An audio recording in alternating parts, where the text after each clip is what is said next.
In October 2021, I took a documentary job in a remote Montana village called Briar's End.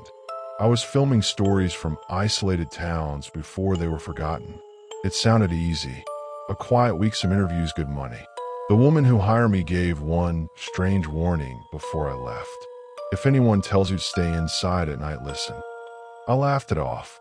I stopped laughing when I reached Briar's End. The village sat miles from the nearest highway, surrounded by pine forest and hills. The road in fell abandoned. Rusted signs, empty fields, no signal. But the worst part was the silence. There were houses, smoke from chimneys, porch lights on. People were clearly there, yet the streets were empty. No children, no dogs, no voices, just stillness.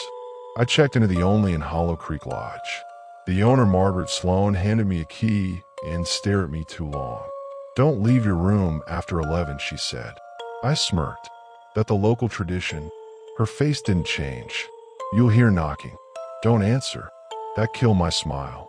Later that evening, I interviewed an elderly man named Walter Pierce. At first, he told me harmless stories about snowstorms and missing livestock. Then I asked how Briar's End got its name. He went quiet. "Because things disappear here," he said.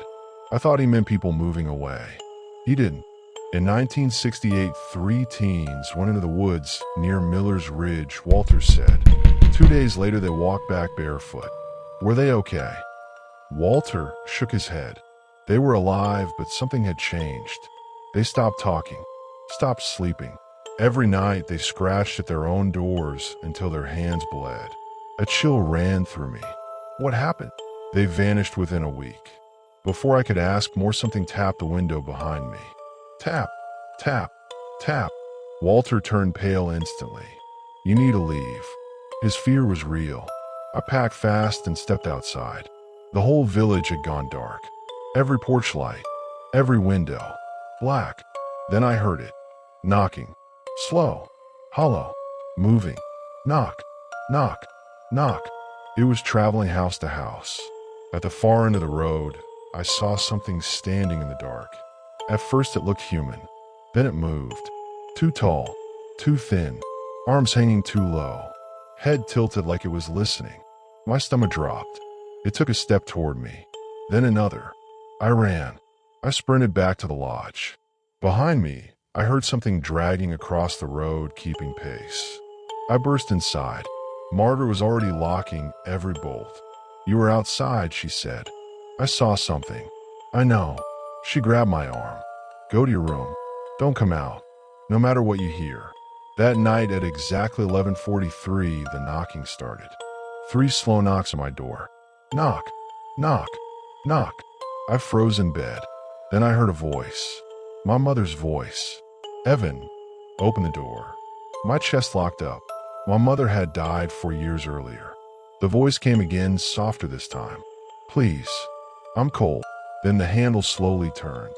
Back and forth, testing the lock. I didn't move. I didn't breathe. 10 minutes later, it stopped. At sunrise, I went downstairs shaking. Margaret stood by the window. "There were tracks," she said. Outside, deep grooves circled the lodge. Like something with long limbs had crawled around the building all night. I said I was leaving. Margaret looked at me and said, "If it noticed you, the road may not let you go." I thought she meant weather. She didn't, because when I drove out of Briar's End, the road was gone. The asphalt ended at a wall of dense forest. The road I came in on had vanished. That's when I knew. Everything they told me was true. I drove back to the lodge in a panic. Margaret didn't look surprised. "It's chosen you," she said. I snapped. "Tell me what's happening." She finally did. Every few years, something comes down from Miller's Ridge. It mimics voices, faces, memories. It knocks because it wants permission. To do what? To be let in. 3 years earlier, Margaret's husband had opened the door after hearing their dead daughter cry outside. They never found his body. That was enough for me. By afternoon, the whole village was preparing. Windows boarded, doors locked. No one spoke above a whisper. Walter came with 2 others.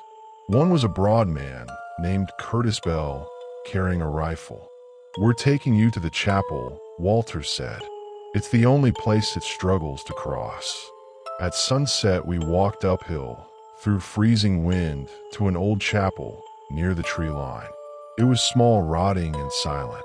Inside, Walter handed me a lantern. If it calls your name, don't answer. Curtis checked his rifle. And don't stare at it too long. That made no sense. But after everything else, I just nodded. Night came fast. At first, nothing happened. Then the bell above us rang once. A deep metal toll. Curtis stood up instantly. It's here. Then came the knocking. Not at the door. Under the floor. Knock. Knock. Knock. Something was moving beneath us. Slowly. Listening. Then silence. And from outside came my voice. Open the door. Perfect. Exact. Mine. I'm hurt. My skin went cold. Then it used other voices. Margaret's daughter. Walter's wife. Curtis's brother. Every dead person I loved. The chapel shook with each word. Then the front door slammed inward. Cold air rushed in, and it stepped inside. It was over 7 feet tall. Its skin looked stretched over bones that bent wrong. Its face kept shifting. My mother, Walter, Margaret, me. Its mouth widened into a smile that didn't belong on anything alive. Curtis fired. The shot hit its shoulder. It barely reacted. Instead, it made a low sound that almost sounded like laughter. Walter suddenly shouted, "Ring the bell." I looked up. The old rope hung beside the altar. Margaret shoved me forward. Ow! I ran for it. The thing lunged. I grabbed the rope and pulled. The bell exploded overhead. The sound shook the walls. The creature screamed.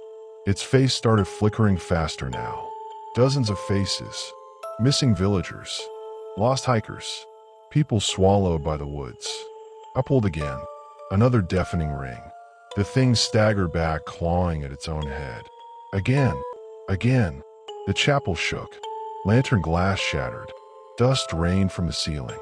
Then, with one final scream, it bolted into the woods. Gone. At sunrise, the road out had returned. No one tried to explain why.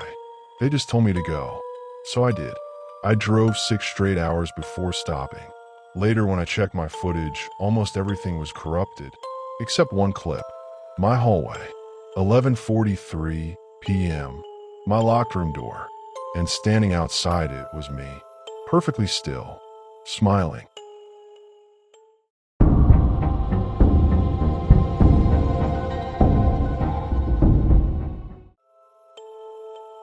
My name is Scott Mercer.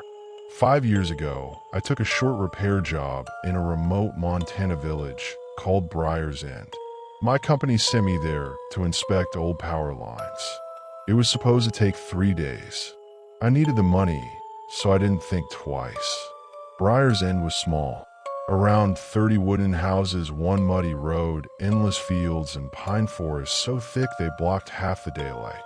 No stores, no traffic, no signal. The kind of place that already feels cut off before anything happens. I was staying with an old widow named Martha Keene. The moment she opened the door, she looked past me toward the road and said, "You got here before dark." Good. That was the first strange thing. That night before I went upstairs, Martha gave me 3 rules. Lock the window. Don't answer knocks after 10. And if I heard whistling from the field, don't look outside. I thought she was just trying to scare me. By 11:30, the whole village was silent. No lights outside. No dogs barking. Nothing. Then I heard it. A whistle. Soft at first, like someone standing far away in the field behind the house. Then it came again. Clearer. My chest tightened because I remembered Martha's warning. But curiosity got the better of me. I got up, walked to the window, and pulled the curtain back just enough to see. A tall figure was standing near the fence. It was too tall, too thin, completely still. It was facing the house. My stomach dropped. Then slowly its head tilted upward, toward my window. I let the curtain fall and stepped back. A second later, the whistle came again, this time directly below me. Then 3 slow taps hit the glass. Tap, tap, tap. I froze. A low voice came from outside. "Scott, let me in." My blood went cold. I had only told Martha my name. Before I could move, Martha screamed from downstairs, "Get away from my house."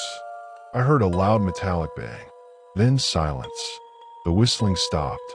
I didn't sleep that night. The next morning, Martha acted like nothing had happened. When I told her what I saw, she didn't look surprised. She told me about Levi Cross, a village boy who disappeared 20 years earlier near the old grain mill. A week later, villagers started hearing whistles at night. Livestock were found torn apart. Then people started disappearing, always the ones who opened doors or looked too long. I should have left that morning. Instead, I stayed one more day to finish the job.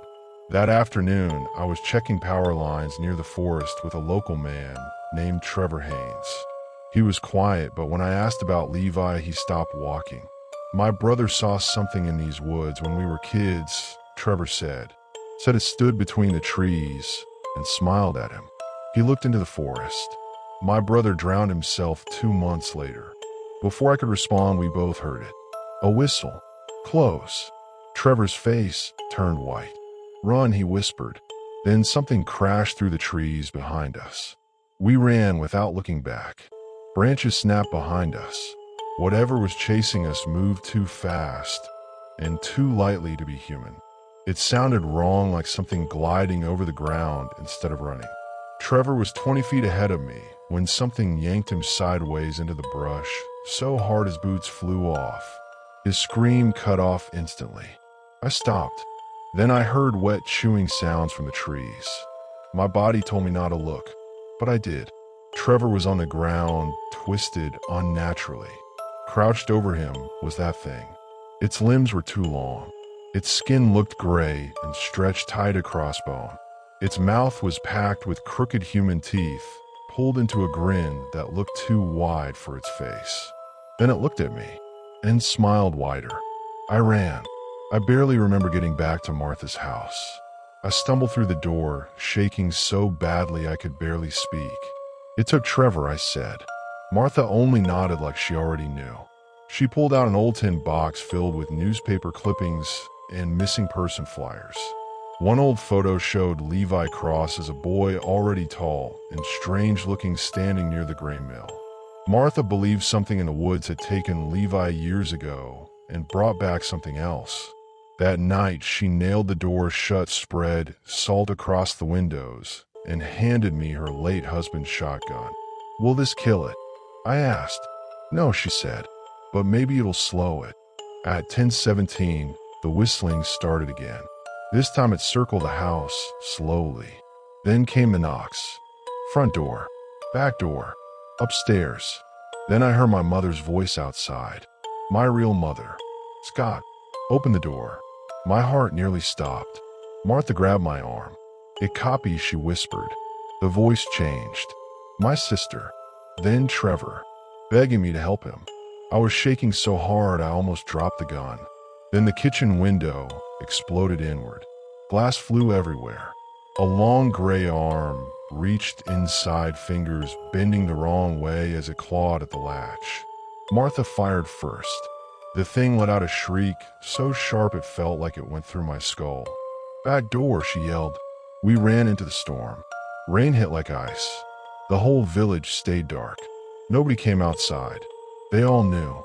Halfway to my truck, the whistle came from directly behind us. I turned. It was standing in the road, rain sliding off its face, smiling. Martha shoved my keys into my hand. "Drive. Don't stop." I refused, but she stepped forward anyway and screamed at it, pulling its attention. Fear took over. I ran to the truck and drove until sunrise. 2 days later, I came back with police. The road was blocked by a landslide that hadn't been there before.